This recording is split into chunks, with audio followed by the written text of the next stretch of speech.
While there were no Waco natives in this year's Super Bowl, decades ago, one Waco native left his mark on the game in a very different way. Rodrigo Barnes was a trailblazer on the football field, breaking barriers from college to the NFL.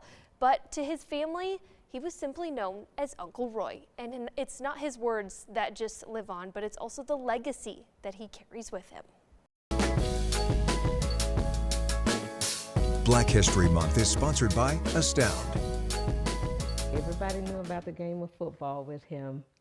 And it says, life is not about the wins and losses or struggles along the way. Those are the words that Natisha White says she holds on to when she thinks of her Uncle Roy. Rodrigo Barnes grew up in Waco, attending Carver High School, an all-black school from 1956 to 1970, until the schools were integrated. From there, he went on to Rice University, becoming one of the school's first black scholarship athletes, at a time where segregation still shaped everyday life. Former Wolves teammate Staley Vincent remembers how small their circle was and how close it became. It was extremely difficult. We were our own support network. And so every day, usually after practice, at some point during the evening, the four of us would all meet and say, how was your day? And, to kind of help us get through the next day, because we knew it wasn't going to change overnight.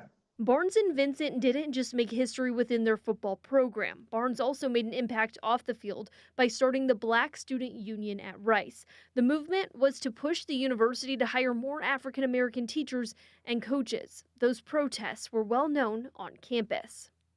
Rodrigo was just outspoken, and he basically told you what he felt and what was on his mind. I know some people have referred to him as, Colin Kaepernick from back in the day, taking a stand for what he believed in. That honesty followed him into the NFL. Barnes was drafted by the Dallas Cowboys in 1973, later playing for multiple teams and eventually winning a Super Bowl with the Oakland Raiders. Still, for those closest to him, football was only part of who he was.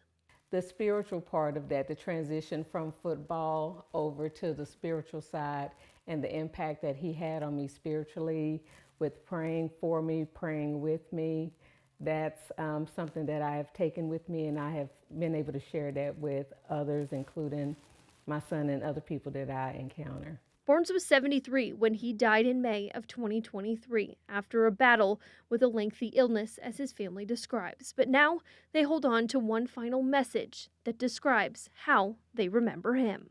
I've learned far more from losses than from any win attained. Nothing could replace all that I've learned. Put me in, Coach Jesus. I'm ready to play by all of the rules in your book today. So that's how I remember my Uncle Roy. Well, Barnes' legacy will always be remembered. In fact, they call him one of the first four at Rice, since he was one of the first four black scholarship athletes while he was there. One of the other first four, mind you, was Mike Tyler, who was another Waco native.